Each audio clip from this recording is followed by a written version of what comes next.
गरीब होते हैं। पति और पत्नी मिलकर दंपति बनते हैं और दंपति दंपति तभी तक रह सकते हैं जब तक पति में दम हो। अब एकदम बारीक ऑब्जर्वेशन अच्छा लगे तो मुझे बताना, भारतीय पत्नियां, भारतीय महिलाएं कमाल करती है। पति से घर खर्च के लिए 10,000 रुपए लेती है, 15,000 का हिसाब देती है, फिर भी 4,000 बचा लेती है। यह जादू सिर्फ भारतीय पत्नियों को आता है। इनके सामने कुदरत के नियम तक बदल जाते हैं। लोग कहते हैं टूटते हुए तारे से दुआ मांगो तो जरूर सफल होती है। मैंने भी टूटते हुए तारे से दुआ मांगी, पत्नी से लड़ने की शक्ति प्रदान करो। तारा फिर जुड़ गया। बताइए, कुदरत का नियम तक बदल गया। और मैं अपने साथ घटी एक घटना आपके साथ शेयर कर रहा हूं, मजा लेना। मेरा ये कहना है कि पति पत्नी के झगड़े में अगर पत्नी कुछ उल्टा सीधा बोल देती है तो कहीं ना कहीं उसे सच साबित कर ही देती है। मेरे साथ एक घटना घटी। एक बार हम दोनों को कहीं जाना था। उसने एक ऑटो वाले को रोककर कहा, सिल्वर पार्क का क्या लोगे? ऑटो वाले ने कहा 250 रुपए। वो बोली, ये मेरे पति हैं, अगर ये भी साथ चले तो? ऑटो वाले ने कहा तब भी 250 रुपए। तुरंत मेरी तरफ देखकर बोली, मैंने कहा था ना 2 कौड़ी की वैल्यू नहीं है तुम्हारी।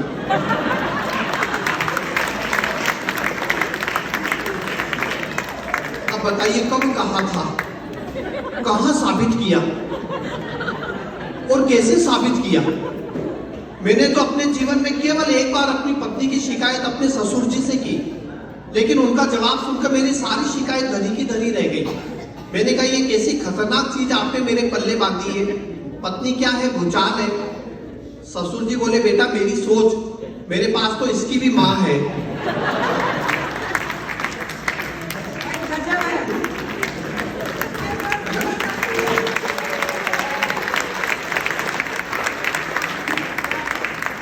मतलब पति तो ऐसे तालियां बजा रहे जैसे घर की कथा चल रही हो। लेकिन मजा लीजिएगा, इस सब्जेक्ट पे मेरी पीएचडी है, मैं सच कह रहा हूँ। मैं पूरी रात निकाल सकता हूँ। मेरा ये कहना, आप ध्यान से सुनना, आपको मजा आएगा। पति पत्नी के संबंध यूनिवर्सल होते हैं, चाहे भारत हो चाहे अमेरिका। अच्छा, पति पत्नी के झगड़े में बच्चे हमेशा माँ के पक्ष में होते हैं। एम आई राइट और रॉन्ग? नो। इसके पीछे भी एक खास कारण है। देखिए, महिलाएं सयानी तो होती है, शादी के दिन 20-25 हजार का मेकअप करवाती है, फिर खुद का फोटो शूट करवाती है और उस फोटो को संभाल कर रख लेती है।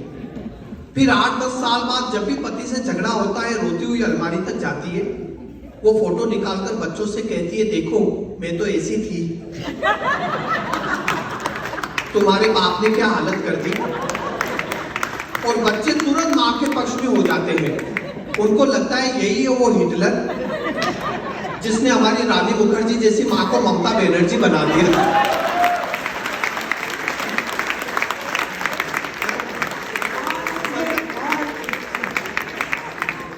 ये छोटी छोटी बातें, मैं सच कह रहा हूं, ये ऑब्जर्वेशनल ह्यूमर है।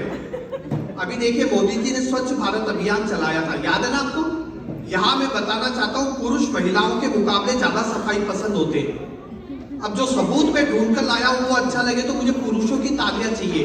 देखिए, आदमी सैलून में जाता है, बाल कटवाता है, फेशियल करवाता है, लेकिन घर आते ही नहाता है। मुझे एक महिला बताओ जो ब्यूटी पार्लर से आने के बाद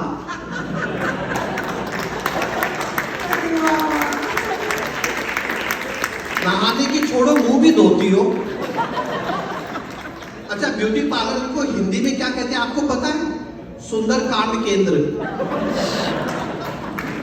एक ब्यूटी पार्लर के बाहर बोर्ड लगा था, सत्यम छुपम तब सुंदरम दिखम। मतलब मैं आपको सच कह रहा हूं, पति पत्नी के संबंध ऐसे ही होते हैं। हिंदुस्तानी पति इतना दहशत में रहता है कि पत्नी सिंपल सवाल करती है, वो भी उसे धमकी लगती है। अब इसमें हंसने की क्या बात थी? हिंदुस्तानी पति इतना दहशत में रहता है कि पत्नी अगर सिंपल सवाल करती है वो भी उसे धमकी लगती है। अब एक पति सुबह से घर से गायब था, शाम को पत्नी ने मोबाइल पर खाने के लिए फोन किया और पति डर गया। पत्नी ने सिर्फ इतना पूछा था, खाकर आओगे या आकर खाओगे? और पति डर गया। वो एक पति बोला मैं अपनी पत्नी से दब कर रहा हूं सिर्फ इसलिए कि वो 2 टाइम का खाना बनाकर देती है, नहीं चाहिए ये एहसान, मैं खुद बनाकर खा लूंगा।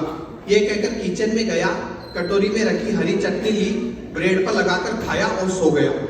शाम को पत्नी बोली वो किचन में मेहंदी भिगोकर रखी थी।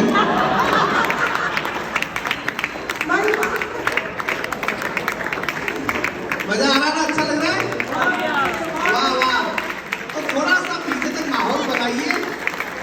रूप कुछ ऐसा सजाओ छवि कहे क्या बात है, रूप कुछ ऐसा सजाओ छवि कहे क्या बात है, दीप ऐसा जगमगाओ रवि कहे क्या बात है। मानता हूँ मुस्कुराकर समर्थन दे रहे हैं आप, पर तालियां ऐसी बजाओ कवि कहे क्या बात है।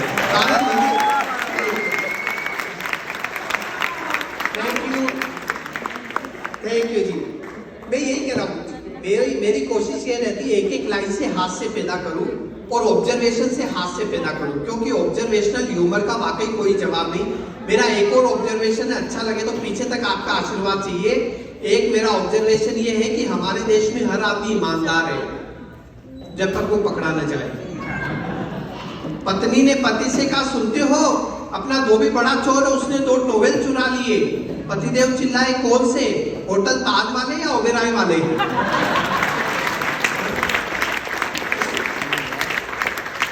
तो आनंद लीजिएगा। एक बात जो अच्छी मैं कह रहा था, हाँ सर आ जाइए, बैठ जाइए।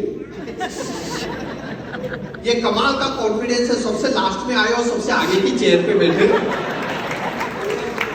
ये कॉन्फिडेंस एक हिंदुस्तानी में ही हो सकता है। मेरे साथ मित्रों रहकर आपको जिंदगी का एक ही सूत्र सीखने को मिलेगा, ध्यान से सुनना।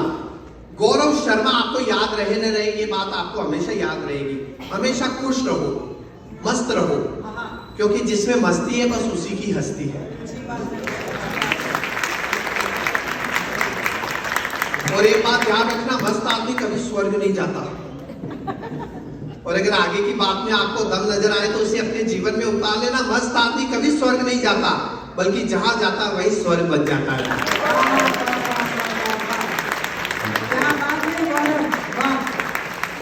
और एक और अच्छी बात मित्रों, खुश रहने के लिए कभी वजह मत ढूंढिए, क्योंकि वजह खत्म हो जाएगी, खुशी भी खत्म हो जाएगी। हमेशा बेवजह खुश रहना सीखिए, क्योंकि आप खुद सोचिए, यदि 1 सेकंड की मुस्कुराहट से आपकी फोटो खूबसूरत हो सकती है, तो हमेशा की मुस्कुराहट से जिंदगी खूबसूरत नहीं हो सकती। तो हमेशा खुश रहना सीखिए। हम जब भी यहाँ आते हैं, आप तो देखिए भारत हर साल जाते होंगे, साल 2 साल में एक बार जरूर जाते होंगे। जब भी हम यहाँ आते हैं तो एक चीज जो हमें बहुत अच्छी लगती है वो है यहाँ का सिस्टमेटिक ट्रैफिक सिस्टम। गाड़ियां एक लेन में चलती है, सेफ डिस्टेंस मेंटेन करते हुए। जेब्रा क्रॉसिंग पर गाड़ी अपने आप रुक जाती है, लोग सड़क पार कर लेते हैं, फिर गाड़ी आगे बढ़ती है। और हमारे देश में 80% लोगों को जेब्रा क्रॉसिंग का मतलब ही नहीं पता। वो इसे सड़क पर की गई रंगोली समझते हैं, जिस पर पेड़ नहीं पड़ना चाहिए। मैं एकदम प्योर ऑब्जर्वेशन आपको बता रहा हूँ, ध्यान से सुना। आप जब भी जाए देखना, यहाँ मैं देखता हूँ बाइक पर केवल एक ही सवारी जाती है ना, और बाइक तो बहुत कम देखते हैं, कार से ही लोग जाते हैं। हमारे देश में बाइक पर 3 सवारी आम बात है। आप देखिए बाइक पर 3 सवारी जा रही है और तीनों को सब कुछ देखना है, इसलिए एक ने दाएं गर्दन निकाल रखी है, दूसरे ने बाएं गर्दन निकाल रखी है, और एक सीधा देखकर चला रहा है। सामने वाले को लगता है ब्रह्मा विष्णु महेश साथ चले आ रहे हैं।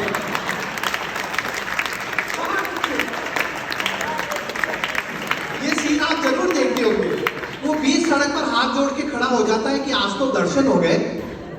अब आप कभी भी हिंदुस्तान आए तो मेरी नजर से देखना, हाथ से चारों तरफ बिखरा हुआ है।